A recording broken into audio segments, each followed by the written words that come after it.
Welcome to another episode of Chax Chat. Join Chad Chilius and me, Dax Castro, where each week we wax poetic about document accessibility topics, tips, and the struggle of remediation and compliance. So sit back, grab your favorite mug of whatever, and let's get started. Welcome, everyone. Thanks for joining us. My name is Chad Chilius. I'm an Adobe certified instructor, as well as an accessibility wizard here at Chax Training and Consulting. And my name is Dax Castro. I am the other accessibility wizard here at Chax Training and Consulting. And Chad and I are both certified as accessible document specialists.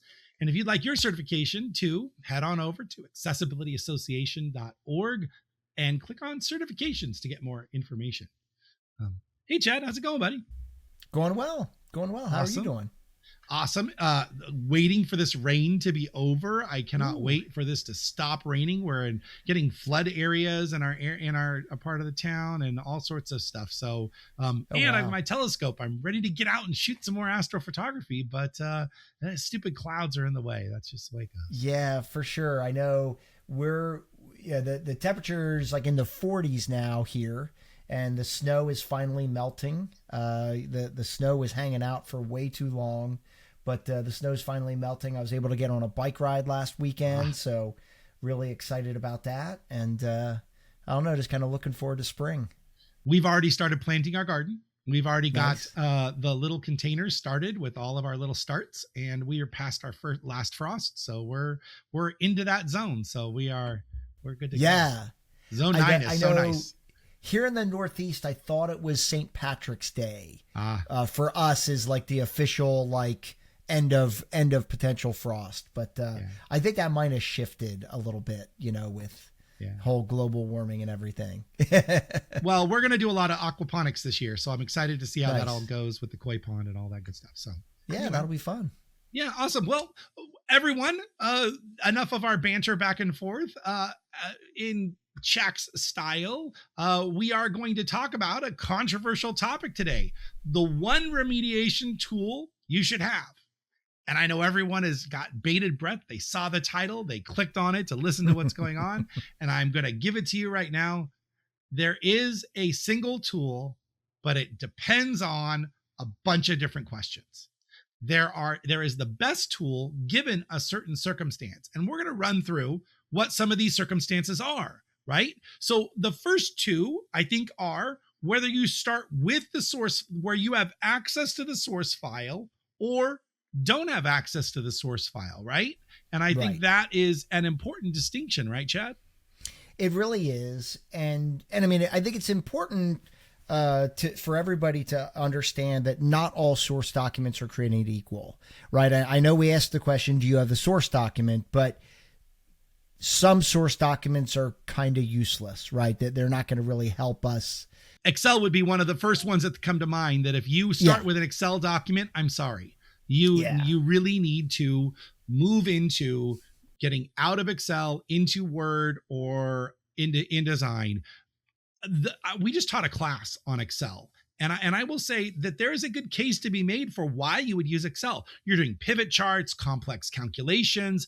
It used to be, though, that Word didn't allow for mathematical computations inside cells. Word now does allow for formulas inside cells. So less of a reason not to use Word as a starting point, but lots of complex situations where you're doing pivot charts that access data on other sheets and all that stuff where you still might be tied to Excel, but just know that the final table really should be in Word or InDesign if you have Excel as your primary file, right? Yeah, and I mean a lot of great ways around that is to literally just insert the Excel spreadsheet into Word, right? Yeah. Like that alone makes a really big difference. Like the ugly truth about Excel is like if you make a PDF from Excel directly, it does a lot of really ugly things, right? And one of the things it does is like if you have empty cells in the table, Excel just omits that tag from the tagging structure. And so like you're going to go to like validate that document and you're going to get a table regularity error and you're going to be like, what the heck? Why? Why did I get this? And it's because you're missing a ton of cells in that that Excel spreadsheet. So it's ugly. It's just ugly and not fun. I wouldn't wish it on my worst enemy, you know? Well, I think there's some other things that you have to watch out for too. Setting table ranges, right? So when you're in Excel and you have multiple tables on a sheet, you have to actually select that and define the table so that when Excel tries to export, it realizes this section is its own table. And even then, it still doesn't get it right. It puts like 15 different tables in the document, and sometimes it's half of one table and half of the other. Not a great user experience. And what about header cells, Dax?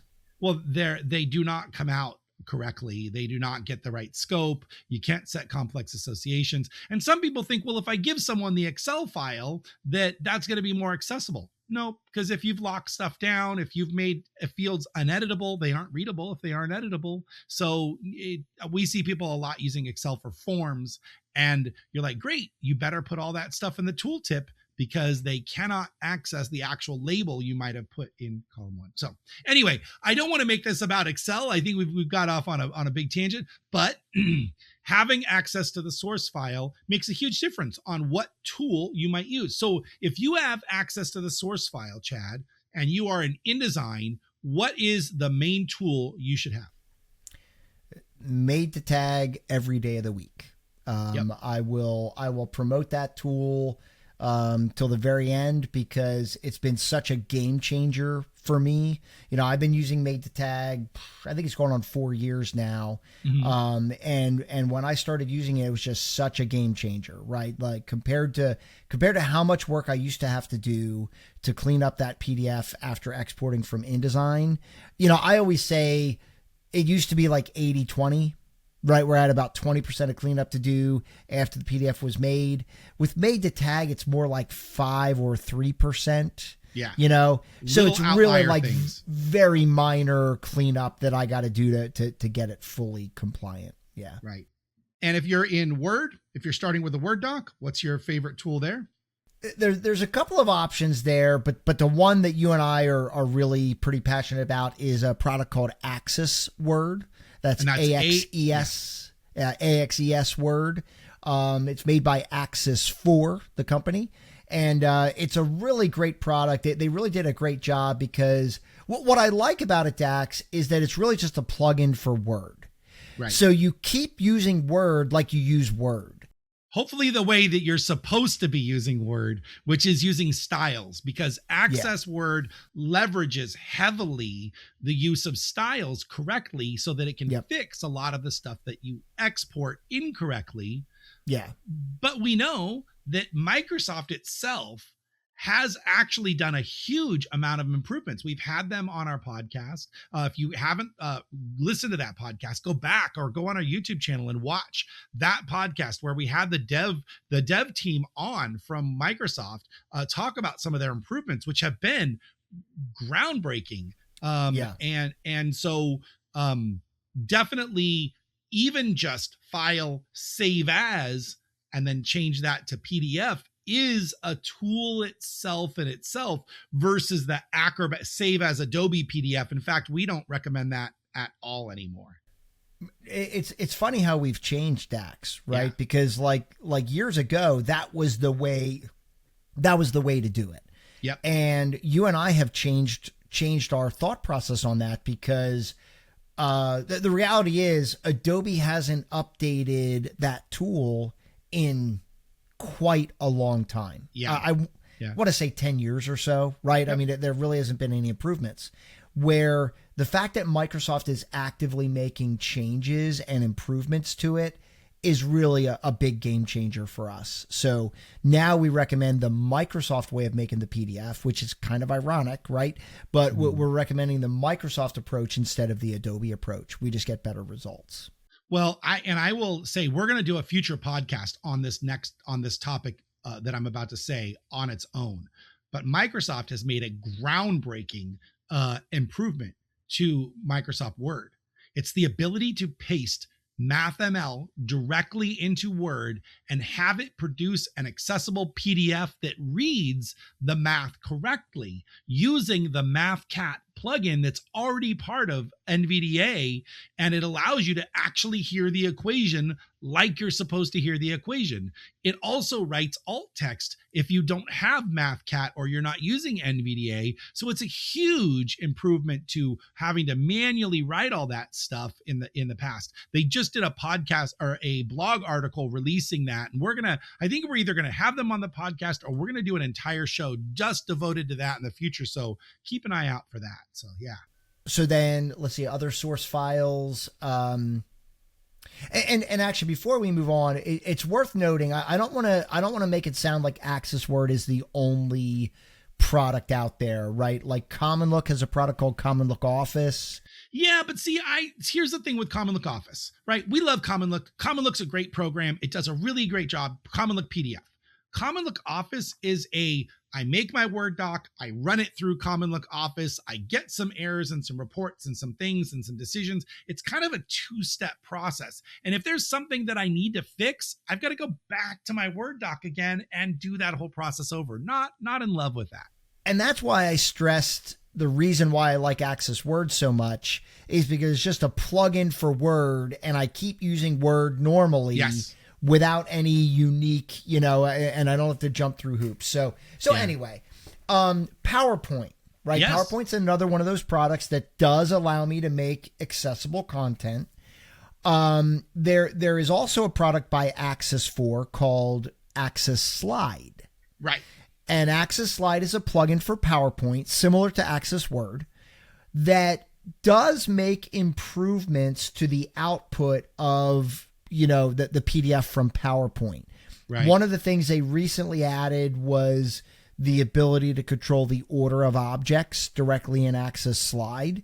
I mean, we could always do that in PowerPoint anyway, but Access Slide kind of added that functionality. And I will say, like, after using it, I would say it does improve the output. I would say it's probably not as robust as Access Word, but it is a plugin that will improve the output of your PDF from PowerPoint. Well, and if you're not aware, for those of our listeners who might not be aware of a recent improvement, PowerPoint now has the ability to auto assign the reading order, the object order in PowerPoint. So when you go to your PowerPoint slide and you run the checker, there is a drop down up at the top that says order by row or order by column. And it would allow you to then choose to assign your objects in your stacking order inside PowerPoint, either across the page and down or down the page and across. And we know that the most arduous part about making a PowerPoint file accessible is dragging all those objects into the right order. And the PowerPoint team has done a great job at getting us much farther along with that tool. So one more source I have is Google Docs. Right. Google Docs. Right? A lot of people are still using Google Docs. Yep, a lot of people are using Google Docs. Now, there's a product made by Grackle, which is called, what do they call it now? Grackle Studio, I think is what it's called. Okay. If I'm not mistaken. But that's where, so that was a plugin for Google Docs that helped you output accessible tagged PDF content out of Google Docs. Well, it used to be that Google Docs exported with PDFs with no tags whatsoever, but now you can actually get tags out of Google Docs. Now, I don't know how robust those tags are because I think still things like tables and maybe footnotes and some of the other things, endnotes, don't come out with quite the right tag structure. So Grackle PDF is still or Grackle Studio is still a great tool to have to complement that. But yeah, for sure. Google Docs themselves has moved that needle a little farther on the accessibility side. They have, because it used to be when you made a PDF out of Google Docs, there were no tags whatsoever. Yeah. And now Google has added, where they are actually tagging the PDF. So it's an improvement, right? I mean, yep. we that's really what you and I push for is just improvements, like making move things that better, needle forward. Right? Yeah. So then if you don't have the source file, so all those source files we talked about, those are pretty much the only products where if you have the source file, you have a fighting chance of making an accessible PDF. Right. A lot of other source documents just don't have the capability. So if you don't have the source document, well, now you're going to be starting with the PDF. Right. Well, and we always prefer what we call born accessibility, right? The term born accessibility is the fact that you do all the accessibility in the source file. So when you hit save to PDF or export or use whatever tool, you're mostly done, because we know changes happen. And people are going to come back to you 5 minutes after you said final _final 4 and say, we've got another change, right? So having to do most of your remediation in the PDF side of it really makes it arduous. So when you don't have access to the source and all you have access to the PDF, Chad, what are some of our options? Well, so your PDF is going to fall into one of two camps.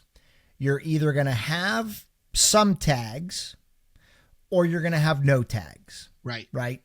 So if you have some tags, and I just thought of something, and I'll loop this into my conversation, right? But if you have some tags, you and I always say, well, at least you're given a fighting chance, right? Unless that document's from Canva, where some tags. Took the words right out of my mouth, buddy. I knew you were going there. As I was starting to talk, I thought of it, and I'm like, oh, I forgot to mention, So Canva, Dax, you and I had a conversation with the folks at Canva, a couple of year or two ago, and kind of explained to them, like, one of the things they're missing is, like, they're not outputting PDFs that are tagged, right? Right. And we feel like they went back to their master control center and they flicked a switch somewhere, and now Canva makes tags, right? Now, they're tags without purpose, I would say, right? Like we do in fact get tags. However, there's really no rhyme or reason to them. There's no logic. There's no hierarchy.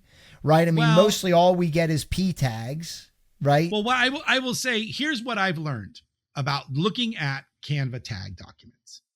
They are using architecture that reminds me very much like Front Page 97, right? The old days of Front Page 97, where everything was in a table and a table and a table and a table. So what do you get in a Canva document? A div inside a div inside a div inside a div, because that's how they're spacing and placing everything in their document. And it makes perfect sense to me that you've got to have some container to spatially move it. In InDesign, we have a frame, and that object sits in a frame, right? But unfortunately, when the Canva document gets exported, you get 19 nested divs with that P tag at the very last end of that thing. And when we asked Canva, can you fix it? They said, well, it doesn't impact a screen reader user, so why should we spend time fixing it?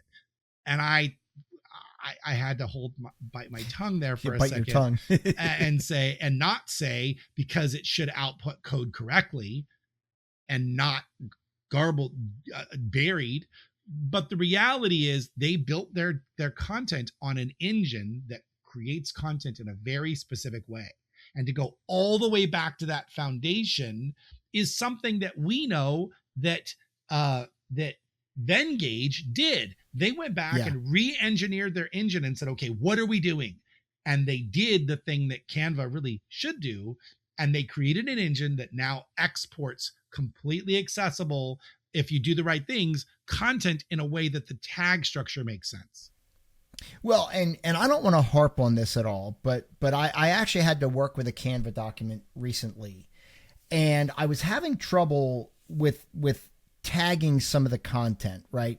And I went into the content pane and I realized that a lot of the text objects on the page were in a FormX object. Yeah. Right. Now for our audience, if you're not familiar with a FormX object, FormX objects are typically used to apply an effect. Right. Drop shadow. Drop shadow, bevel and emboss, like things like that. But this was just regular text that was in a FormX object. I don't know if I told you this, Dax. Now, my normal inclination when I run into that is I'll pull the content out of the FormX object, right? Yep. So that it's not wrapped in that container. When I did that in Canva, the text got bigger, it flipped upside down and backwards. Wow. Kid you not. So what's happening is the Form X object is holding the control properties for the orientation, the rotation, all of that, rather than it being in the right property, in just the actual OBJR, it's in this Form X wrapper that controls it all. That's interesting. But it's just text. Yeah. Right? Like it's just text. Like what are we doing here? You know? Yeah. So yeah, that was a frustrating. Now, this is a little tip for everybody. And this is something as a print person, right? This is something that I would always tell people not to do. Do not do this. But from an accessibility standpoint, a way to get around that issue, just to clean it up, clean it up. You save your document as a PostScript file. A .ps, yep. .ps, and then you run it through Acrobat Distiller to create a new PDF. I'm surprised that Distiller even exists. I mean, I haven't used Distiller since the old RIP days where you rip files. Well, and it's interesting you say that, Dax, because the reason why it cleans everything up is because PostScript is an opaque imaging model. Sure. PostScript knows nothing about transparency or what transparency even is. Sure. So it can only render content as what it objects. is. Yeah. So I guess a good point there, though, is that if your document has transparency, maybe this method shouldn't be the thing you use. But if not, then yeah. Yeah. And I mean, you know, like I said, PostScript is pretty smart and typically it'll render it, keep the visual appearance, but it'll just do it without leveraging the transparency feature. But You're right. You could run into some areas where it could mess some things up. But anyway, yes. Getting back to what we're talking about. So when you have a PDF, it's either going to be tagged or untagged. If it's tagged, we can leverage those tags. But if it's not tagged, now we kind of have our work cut out for us. Because now we got to figure out, okay, how do I tag the content in this document? How do I apply proper tags to this information? Right. Well, I think that has a lot to do with your skill level, because if I'm new to accessibility, I might use, and I'm so shocked that I'm saying this, but the Adobe auto tag feature is actually improved pretty much. If your document's not really creatively organized, it's fairly logical in how it's laid out. Auto tag does a really decent job. I auto tagged one of my presentation slide decks the other day, and it had 2 errors in it out of the entire 68-page deck. It did a really good job. But then there's been other documents that are highly designed. Things aren't really laid out in the right way, and it's been less than desirable. So I think that if you're new, auto tag AP, the auto tag in Acrobat's a great solution. But I also think if I'm not new, then might think that I would use CommonLook or Access PDF. Both of those tools are well, actually, I take that back. I was going to say Access PDF cannot content. Create. Yeah. So here's the caveat to remember, guys. Some tools say I am only here to modify what already exists. Other tools will create tags. So CommonLook, you can select an object and say, make this an H1, make this an H2, et cetera, et cetera. Access PDF says, is this the right tag? You maybe need to change it or change the properties of it, but it doesn't actually allow you to tag untagged content. So great caveat there, Chad. So CommonLook, you could tag content. You can also tag content with PDFix. Yes, right? PDFix is another great. Product. Yep. Really great product. PDFix, by the way, is available for Mac, Windows, and Linux. So very, very versatile, depending on your platform. There's also a product called Prep, which is, of all the tools we've talked about, it's the only one that is a online-based tool, right? It's a web-based tool. Well, CommonLook does have an online engine, but I think it's got some drawbacks that make it not a universally equal tool to prep. It is prep light, maybe. I mean, I'm not trying to compare one tool to the other, but CommonLook online is good for shorter documents that maybe, I won't say from a quantitative standpoint how it is, but prep is a full compliance online engine. And I would add to that, Dax, that if you're used to CommonLook PDF, you're probably going to be very disappointed with CommonLook for the web, right? Because it is not the same product at all. No. So I think CommonLook for the web is for a particular use case, particular type of customer where they would find that valuable. But if you're used to like this powerful engine that's CommonLook PDF, you probably want to stick with CommonLook PDF. Yeah. Well, and I will say from a prep standpoint, prep has they're by Continual Engine, right? That's the company that makes that. So they have actually a really good AI tool for generating alt text for math inside a PDF. So in their tool, now I will say Chax Training Consulting is working on a tool that will allow the MathML to be discoverable inside a PDF, just like what Microsoft did. We're going to do it on the PDF side. So if it didn't originate from Microsoft Word and you just have a PDF, we're working on a tool that's leveraging that same technology to actually inject the MathML into the PDF after it's written. So excited about that. But if alt text is still your fallback, Continual Engine's prep does a really good job of writing some AI alt text. And then another product, Grackle Docs, right? And another really powerful, really great tool is Grackle Docs.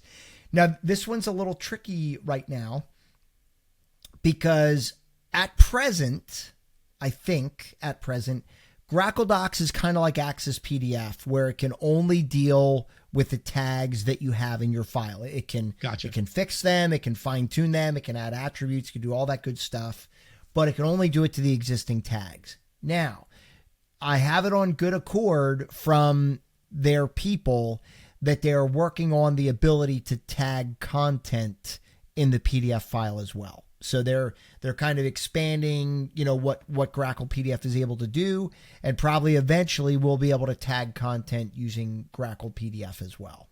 Well, and I think we would be remiss if we didn't mention that Acrobat itself can tag content, right? You can use the reading order tool or the touch-up reading order tool. I'm not sure what they're calling it these days. In fact, it is Fix Reading Order is the tool that you use when you're in Acrobat. If you go to Accessibility Tools and then at the bottom, it is Fix Reading Order. That opens up the tool that allows you to tag content. So it's a little weird the way it's kind of named, right? Well, it's really weird because you're right. Like when you go into the Prepare for Accessibility and you say Fix Reading Order, it opens up a dialog box that just says Reading Order, which doesn't affect the reading order at all. The being able to tag the content, when you tag content, it tags it, but it may not be in the right reading order or tag order in the PDF. Yeah, I mean, I'm going to fight you a little bit on that. I mean, it does affect the reading order, but not with any purpose, right? Like as you tag content, it gets assigned a reading order, but it's very likely not the order that you want. Right, because if you tag something at the top of the page and then you're like, oh, I'm going to tag this list down here at the bottom, you don't want that to be the second thing you read, but it may in fact move stuff around in the tag order. Well, and I'll point out that if you use the reading order tool, you're going to find some big gaps right away, right? So for example, if I have a list of items, there's no button to tag it as a list. Or a table. Doesn't exist. There is a button to tag a table, but it doesn't work. It doesn't work, Yeah. Well, and then if you want to do the table summary, good luck trying to actually select the table to right click to get to the object that allows you to add the table summary. I don't understand why that's so buried. Well, and the irony is the only place you can get to it is in the reading order tool. Yeah. Yeah. It's crazy. So like I said, you can tag content in Acrobat. I would not put a beginner tagging content in Acrobat. No. You really have to be, like I said, Dax and I could do it because we live and breathe this stuff.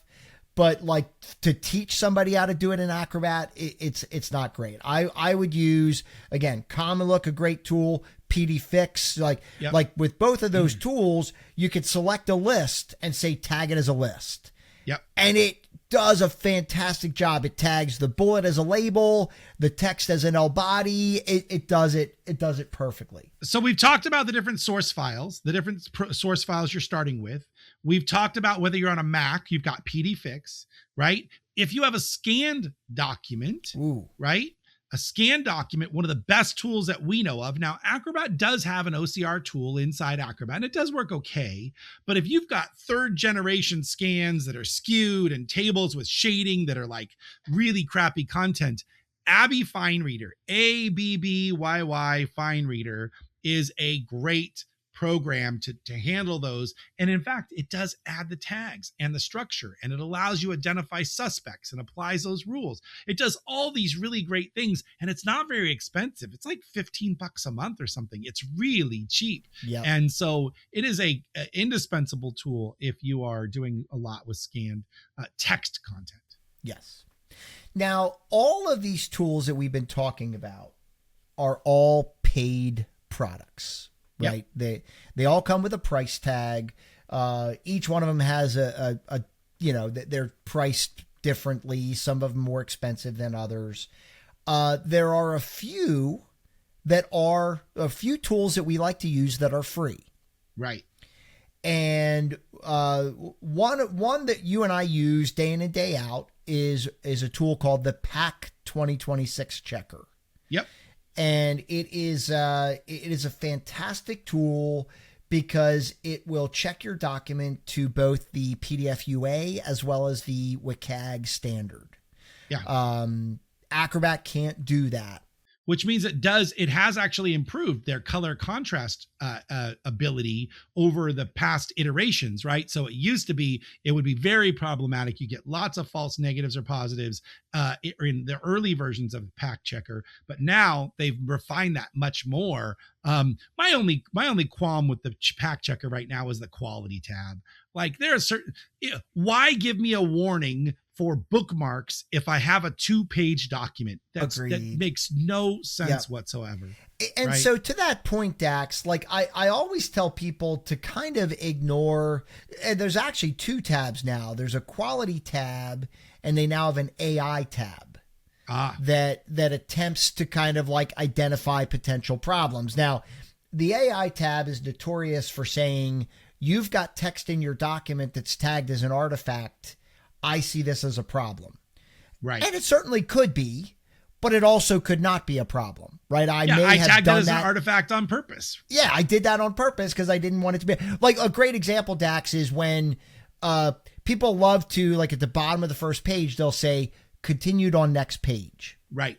And then on the second page, they'll say, continued from first page, right? Or this page intentionally left blank. Right.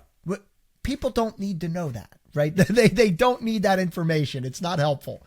So in that case, I might have artifacted it and the AI tab is like, whoa, you artifacted text and it thinks it's a problem. So the quality and AI tab just requires your brain. It requires you to be like, I appreciate you pointing this out. I know better. And, you move on. And occasionally it'll tell you things that are legit, are useful or whatever.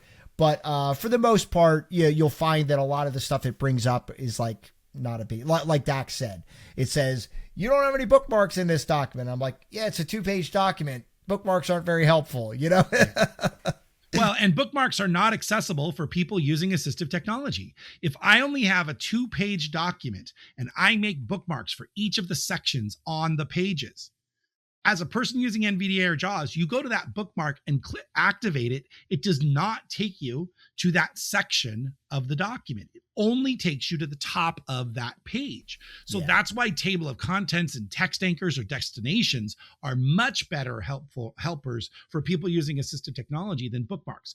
Bookmarks are a great visual way. As a person with ADHD, I love bookmarks. I love to be able to open the bookmarks panel and give me an outline of the document. Makes it really easy for me to understand the structure. But if I'm using NVDA or JAWS, getting to that frame, back to the main page, to the right place in my document, not seamless, not effective, not useful, not helpful. And honestly, like there's more than one way to do that, right? Like simply navigating your documents based on headings is a fairly equivalent way of doing it.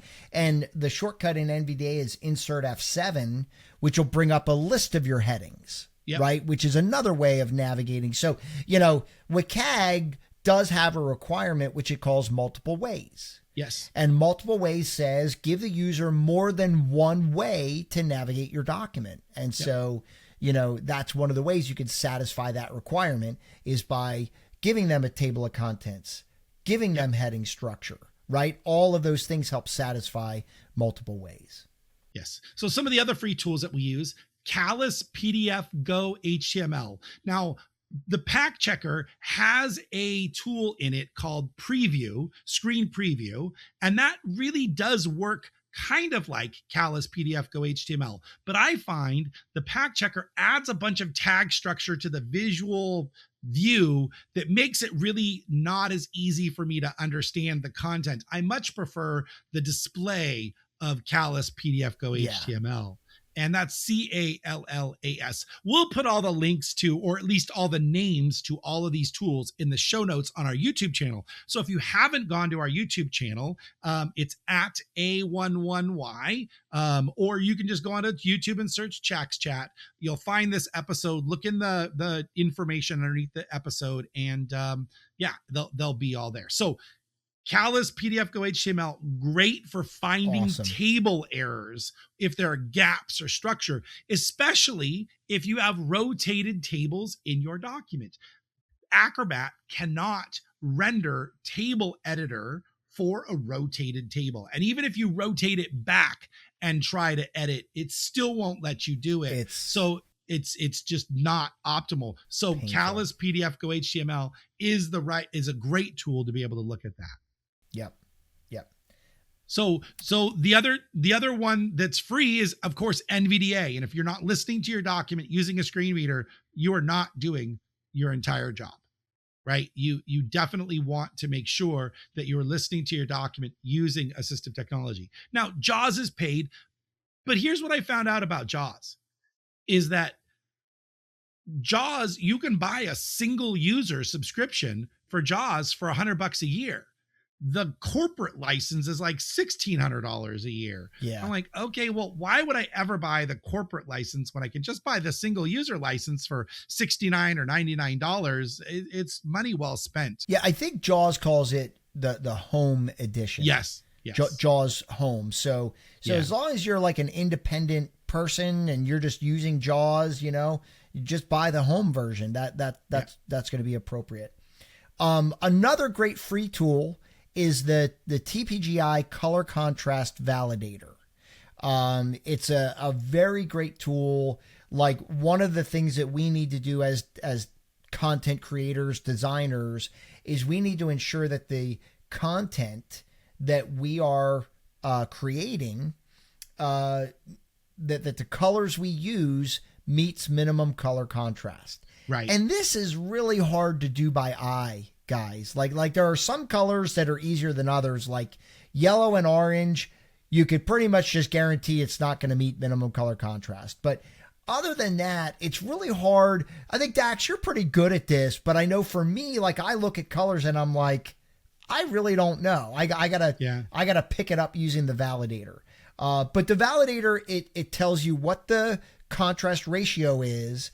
And then further down, it'll tell you whether it passes or fails at different levels of WCAG. So super helpful. And then the nice thing is you can grab a slider and then go, okay, well, that doesn't pass. How much darker do I need to go? And then you can copy that hex code into your favorite source file. Now you do it. Just be careful about edit PDF though. If you try to do that on text in edit PDF to try to edit your PDF color, as long as you don't change the text itself and you only change the color in the property, your tag will stay valid. But if you fix a typo and change the color, that tag becomes untagged content. So just know that you're going to have to go back and retag that entire block, not just that single piece, but whatever square is around that content, you got to go back and retag it. This is an area, Dax, where PDFix has become super helpful for me, because PDFix has a feature where you can search for a color and replace it with a new color. Gotcha. In the PDF. Yeah, it's been very valuable to me, like in a number of instances, because usually when we discover this, right, we got to go back to the client and say, hey, this doesn't meet minimum color contrast. And the first client the questions has for you is, can you fix it? Right. And now I'm like, sure. If it's text, but if it's in your graphic, probably not. Right. So. Then it gets a little, if it's vector, I can, then it'll still find it. But yeah, if it's like a Photoshop or a pixel-based image. So Dax is like flashing a giant signal to me because he wants me to talk about Apple VoiceOver, right? And so, we talk about all of this. The most common screen readers out there is JAWS and NVDA. Was it, Dax? They make up about 90%. About 85% of screen reader users are JAWS or NVDA in a desktop environment, right? Because it's good thing to note that on a phone, it's predominantly Mac users. Apple VoiceOver on a phone is outstanding. It is really great. But in a desktop environment, Apple VoiceOver is it's an okay experience, especially inside an Acrobat document, because I heard there's you can talk about it, PDF viewer or something. There's like two different ways to view a PDF.